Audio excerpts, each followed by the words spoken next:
कानून की बात के सभी दर्शकों का बहुत बहुत स्वागत है। दर्शकों, हमारे संविधान ने सभी नागरिकों को सुरक्षित करने के लिए कई प्रकार के कानून बनाए हैं। महिलाओं के लिए भी विशेषकर कई कानून बनाए गए हैं। महिलाओं को परिवार में सुरक्षित रखने के लिए एक कानून है जिसे कहते हैं महिला घरेलू हिंसा सुरक्षा अधिनियम। इस अधिनियम के बारे में आज हम जानकारी लेंगे। महिलाओं को घर में, परिवार में, कुटुंब में किस प्रकार से यह अधिनियम सुरक्षित करता है, इस बारे में आज हमें जानकारी देने के लिए स्टूडियो में पधारे हैं देवेंद्र सिंह कानावत। आप अधिवक्ता हैं। वकील साहब, आपका हमारे कार्यक्रम में बहुत बहुत स्वागत है। नमस्कार मैडम। नमस्कार। जैसे कि आज का हमारा विषय है घरेलू हिंसा से बचाव, तो सबसे पहले जो हमारे दर्शकों को आप ये जानकारी दीजिए कि जो महिलाएं हैं वो इस अधिनियम के तहत किस प्रकार से सुरक्षित हो सकती हैं और किस प्रकार से उनको सुरक्षित किया गया है। कानून ने महिलाओं को घरेलू हिंसा से सुरक्षित रखने के लिए 2005 में एक कानून संसद से पास किया। महिलाएं अपने घरों में सुरक्षित रहें, वो अपना कार्य कर सकें, पढ़ने के लिए जा सकें। उसके लिए समय समय पर उसमें परिवर्तन भी होता रहता है, कानून में संशोधन नए नए आते रहते हैं।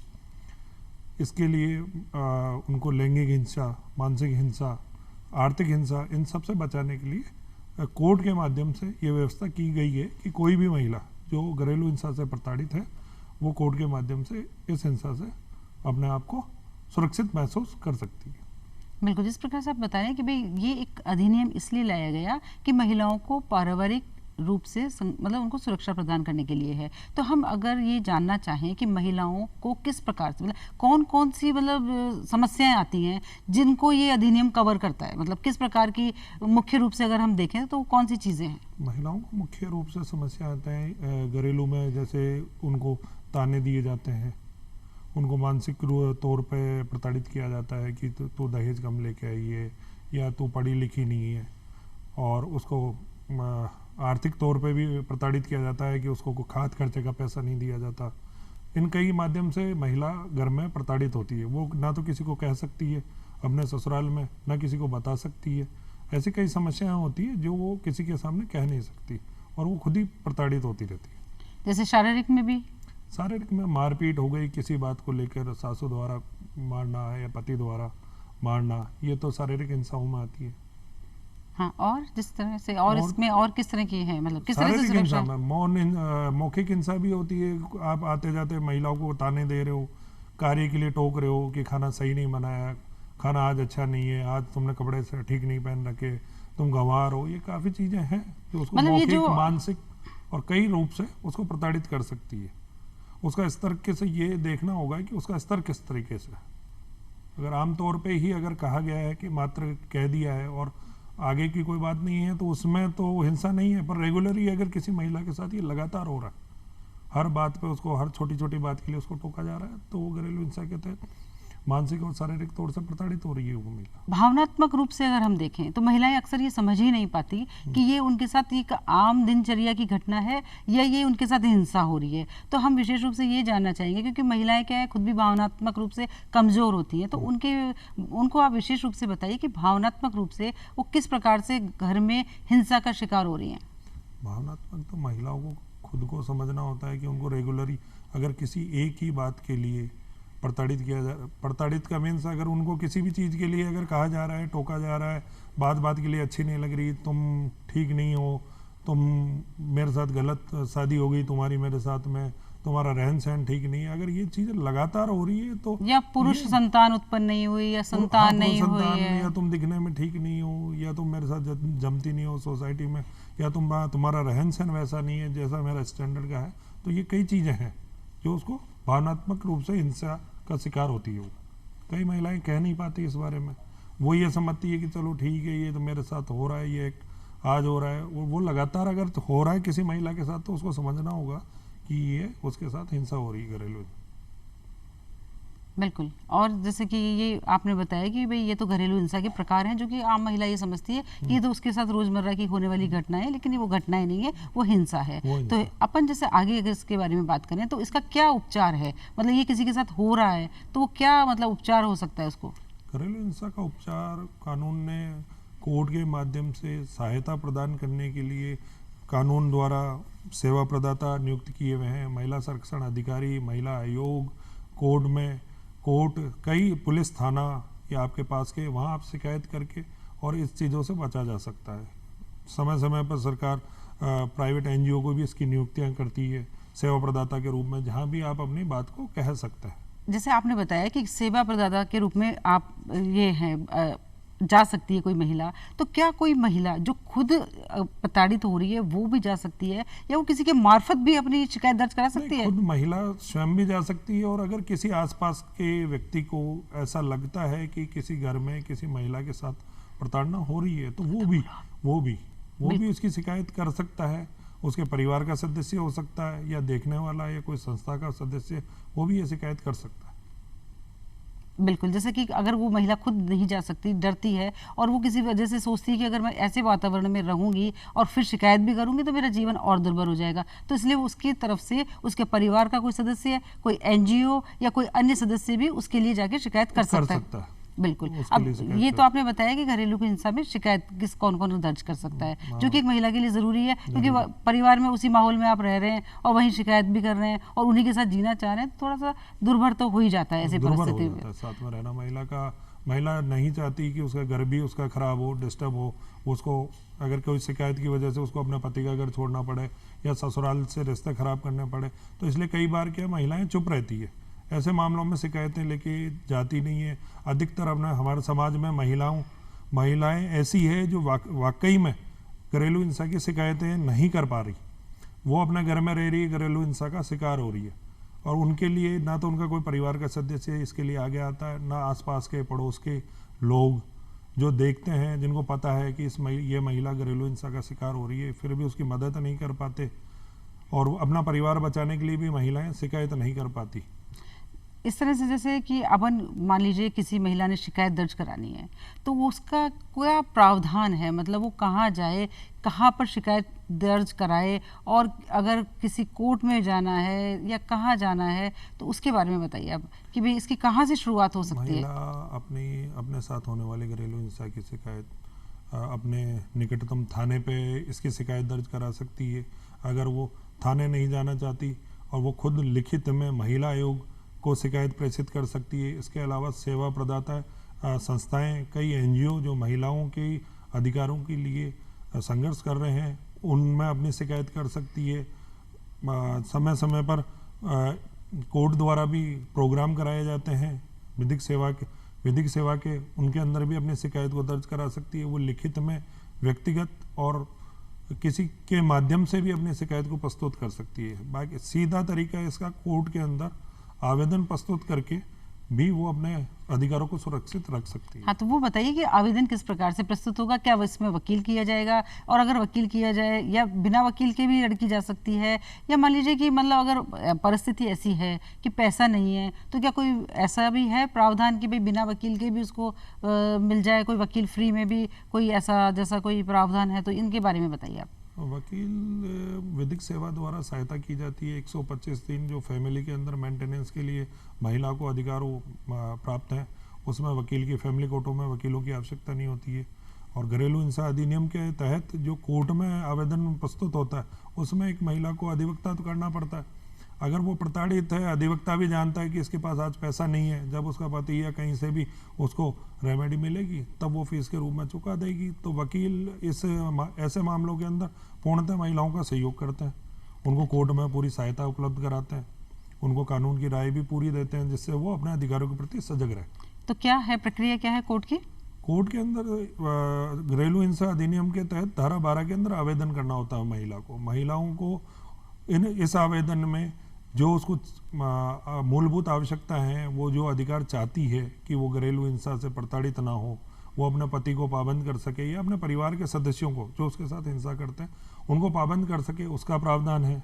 उसको वित्तीय सहायता प्राप्त करने का अधिकार है कि वो अपने पति से वित्तीय सहायता प्राप्त कर सकती है। अगर उसका पति या उसके पारिवारिक ससुराल के लोग उसको घर से अगर निकालने की प्रयास कर रहे हैं, तो वो अपने साझे घर में निवास भी करने का अधिकार न्यायालय द्वारा प्राप्त कर सकती है। वो अपने बच्चे की कस्टडी है, जो उसके पति ने महिला को घर से निकाल दिया है, बच्चे को अपने पास रख लिया है, तो घरेलू हिंसा अधिनियम के तहत वो भी कवर है श्रुति जी, कि वो अपने बच्चे की कस्टडी भी मांग सकती है। बिल्कुल। क्या है कि जैसे वो आपने बताया कि वो महिला उसी घर में निवास कर सकती है, तो इसके अधिनियम की धारा 13 के तहत बताया गया है कि भई उसको किस प्रकार से आवास मिल सकता है या किस प्रकार से वो उसी घर में रह सकती है, तो उस धारा के और उसके बारे में हमारे दर्शकों को आप बताइए।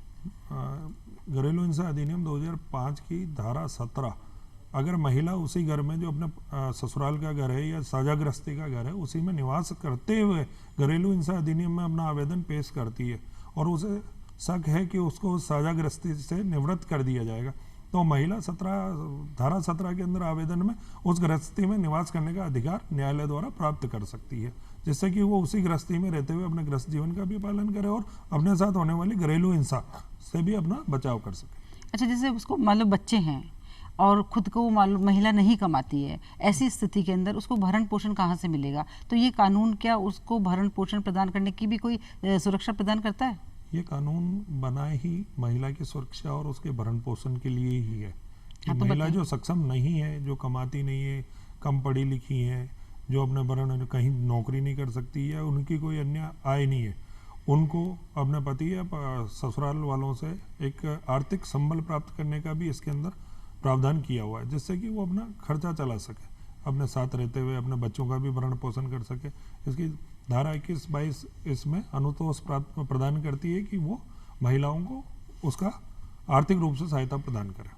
मान लीजिए जैसे किसी महिला ने शिकायत कर दी और वो अलग रह रही है, तो वो मतलब अपना भरण पोषण का अधिकार मांग सकती है अपने लिए और अपने बच्चों के लिए। भरण पोषण का अधिकार वो चाहे अलग रह रही हो, साझी गृहस्थी में रह रही हो, वो दोनों ही स्थिति के अंदर अपना भरण पोषण का अधिकार मांग सकती है। महिला चाहे तो निवास का भी अधिकार मांग सकती है कि उसको उसके ससुराल वालों ने निकाल दिया है, वो अलग से रह रही है, तो उसको अगर ससुराल वालों की अन्य कोई संपत्ति है, जहाँ कहीं मकान है, उसमें भी अलग से अपने निवास के लिए, रहने के लिए अपने लिए कमरे की मांग कर सकती है। अच्छा, देखा जाए ऐसी परिस्थिति के अंदर कई बार ये होता है कि जैसे मान लीजिए उसी मकान में रह रही है, एक तरफ वो मुकदमा भी लड़ रही है, तो क्या ये कानून उसको कोई सुरक्षा भी प्रदान करेगा? भाई डर भी तो लगता है कि भाई मैंने एक तरफ शिकायत कर दी, एक तरफ मैं इसी मकान में रह रही हूँ, तो क्या ये प्रावधान उसको वहाँ भी सुरक्षा प्रदान करता है? ये प्रावधान उसको सुरक्षित रखता है। वो ससुराल जन जो उसके साझाग्रस्ती के जो अन्य सदस्य हैं, उन सबको पाबंद करता है कि उसके साथ किसी प्रकार की घरेलू हिंसा न हो। उसको न्यायालय द्वारा जब अपने पति को या ससुराल जनों को जब पाबंद किया जाता है, उसकी एक कॉपी संबंधित थाने को भिजवाई जाती है, जिससे कि थाने में अगर ऐसी कोई बात आए तो वो न्यायालय के आदेश की अवहेलना होती है, ये कंटेम्प्ट होता है। इसलिए कोर्ट अगर उसी घर के अंदर साझा गृहस्थी की अनुमति देती है, उस स्थिति में अगर उसको कोई परेशान करता है, उसके ससुराल जन, परिवारजन, पति द्वारा उसको प्रताड़ित किया जाता है, तो वो संबंधित थाने में शिकायत दे सकती है और कोर्ट में उस आदेश की अवहेलना करने का कंटेम्प्ट पेश कर सकती है। हाँ, मतलब एक तरह से आप यही जानना चाहेंगे कि कोई अधिनियम है उसके अंतर्गत मान लीजिए इसको क्या मतलब जैसे कहते हैं ना कि क्या उपचार मिला, मतलब क्या आदेश मिल सकता है, कहाँ तक का आदेश मिल सकता है कि भाई ये है तो एक सिविल कोर्ट और ये प्रोसीजर जो है वो किस तरह से एक महिला क्या न्याय ले सकती है इस कोर्ट से, इस अधिनियम के तहत? इस अधिनियम के तहत श्रुति जी महिला रहने का अधिकार ले सकती है, भरण पोषण का अधिकार ले सकती है, खुद की सुरक्षा का अधिकार ले सकती है, और अगर इन सभी अधिकारों का जानबूझकर सामने वाला पक्ष अगर उल्लंघन करता है तो उसके लिए ये सिविल प्रोसीडिंग है। पर इसके अंदर सेक्शन 31 में प्रावधान किए गए हैं कि अगर पति द्वारा या जिनको भी पाबंद किया गया है, जिनके ऊपर भी कोर्ट का जो आदेश है उसका अवहेलना की जा रही है, तो धारा 31 में सजा का प्रावधान भी है। ये 1 साल की सजा का प्रावधान करती है। बिल्कुल। इसमें अगर मान लीजिए अगर जो भी आदेश प्राप्त हुआ है, अगर वो पीड़ित पक्ष ने जो भी आदेश लिया है वो उसका सामने वाला पक्ष अगर पालना नहीं करता है तो उसमें सजा का प्रावधान आप बता रहे हैं। हाँ। तो किस प्रकार की सजा है इसमें, मतलब कोई कारावास है या मतलब जुर्माना, कौन सी सजा है? कारावास और जुर्माना कानून के अंदर क्या, जुर्माना और कारावास दोनों सजा के अंदर ही आते हैं। सजा 1 वर्ष का कारावास का इसमें प्रावधान कर रखा है कि अगर कोई किसी भी चीज़ का उल्लंघन होता है तो 1 वर्ष का कारावास। अगर कोर्ट को लगता है कि नहीं कोई जुर्माना लेकर इसको कंपाउंड किया जा सकता है तो कोर्ट वहाँ भी उस पर विचार कर सकती है। बाकी 1 वर्ष की सजा का प्रावधान है। अगर उससे भी ज़्यादा लगता है कि नहीं यहाँ पर महिला के साथ दहेज का भी उत्पीड़न हुआ है तो कोर्ट 498 में भी संज्ञान लेके उसकी कार्रवाई चालू कर सकती है, जिसमें 3 वर्ष की सजा का प्रावधान है। अच्छा, मतलब कोर्ट को खुद को अगर ये लगता है कि भाई मान लीजिए मामला जो है ये कुछ ज्यादा है, ये तो वाकई पीड़िता जो है वो मतलब दहेज वाला जो अधिनियम है उसके अंदर भी कवर हो रही कवर है, हो तो रहा है। खुद कोर्ट अपनी खुद की खुद सुमोटो मतलब सुमोटो, स्वयं प्रेरणा से आगे से दर्ज कर सकता है दर्ज कर मुकदमा। सकता है। बिल्कुल, ये तो बहुत इस- अच्छी बात है कि भाई हाँ, उनको ये पता चल इस रहा है। कानून में महिलाओं को सिविल कोर्ट का राइट्स और पति के साथ रहने का राइट, और इसके अलावा क्रिमिनल केस का, क्योंकि कई बार महिलाएं क्या शुरुआत में 498 जैसे केस कर देती है और फिर वो अपने ससुर पीहर चली जाती है, तो पति से अनबन भी हो जाती है। एक मुकदमा, क्रिमिनल मुकदमा सीधा दर्ज होने पर पारिवारिक रिश्ते खटास को हो जाता है, सामाजिक ताना बाना बिगड़ता है। इसलिए कोई महिला है तो इसका भी प्रयोग कर सकती है, इसके माध्यम से भी दहेज प्रताड़ना के केस न्यायालय द्वारा दर्ज किया जा सकता है। जैसे ये तो हमने एक बात करी कि भाई महिलाएं जो परिवार में रह रही हैं, लेकिन आजकल जो समाज का परिवेश है थोड़ा थोड़ा समय के अनुसार बदलता जाता है। जो अब नया परिवेश हम देखने को सुनने को मिल रहा है वो है लिव इन रिलेशन वाला भी सुन रहे हैं। तो क्या वो जो लिव इन रिलेशन में महिला रह रही है, क्या उसको भी ये घरेलू हिंसा से सुरक्षा अधिनियम सुरक्षित करता है?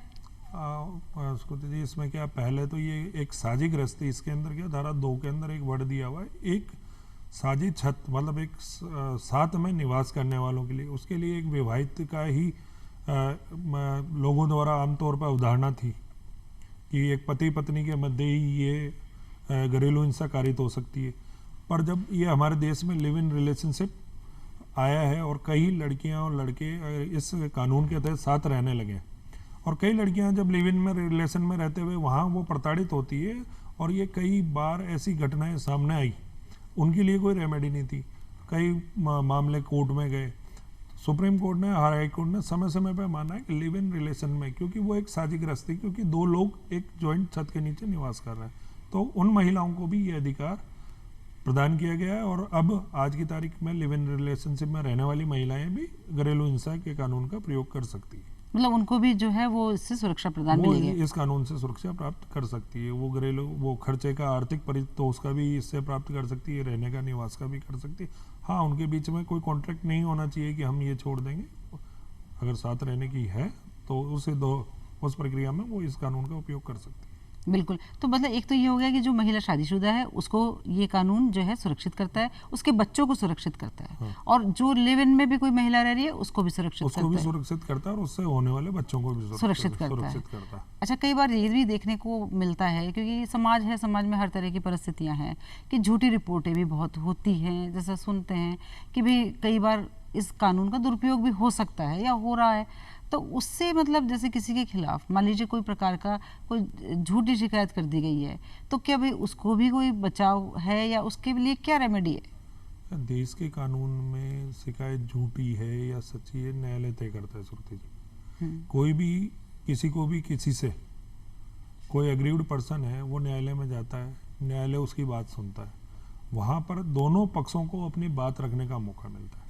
ऐसा नहीं है कि एक पक्ष गया और उसने जो बात कही उसको मान के और उसको दंड दे दिया जाए, कोई भी आदेश पारित किया जाए। न्यायालय मात्र इंटरिम ऑर्डर दोनों पक्षों को सुने बिना करता है, जिसमें आर्थिक वो भरण पोषण का कि उसको मेंटेनेंस जरूर इंटरिम शुरुआत में उसको जारी कर देता है। बाकी अगर न्यायालय को फुल ट्रायल के बाद में पूरे एविडेंस आने के बाद में अगर ऐसा लगता है कि ये मामला झूठा है, तो ऐसे प्रकरणों में वो इन प्रकरणों, महिला के घरेलू हिंसा के प्रकरणों को खारिज भी कर देता है। तो उसको मतलब क्या मतलब ध्यान रखना चाहिए, क्या चीज़ प्रस्तुत करनी चाहिए, या किस तरह से केस को, मतलब आप एक वकील हैं तो भाई आप क्या राय देंगे भी, किस तरह से अगर लगता है कि मेरे खिलाफ कोई गलत शिकायत हो रही है तो मैं क्या मतलब करूं, मतलब कोर्ट में किस तरह से पैरवी करवाऊं या क्या चीज़ों का ध्यान रखूं, मतलब वो भी देख ज़रूरी है ना। हाँ। आम आदमी को जानना।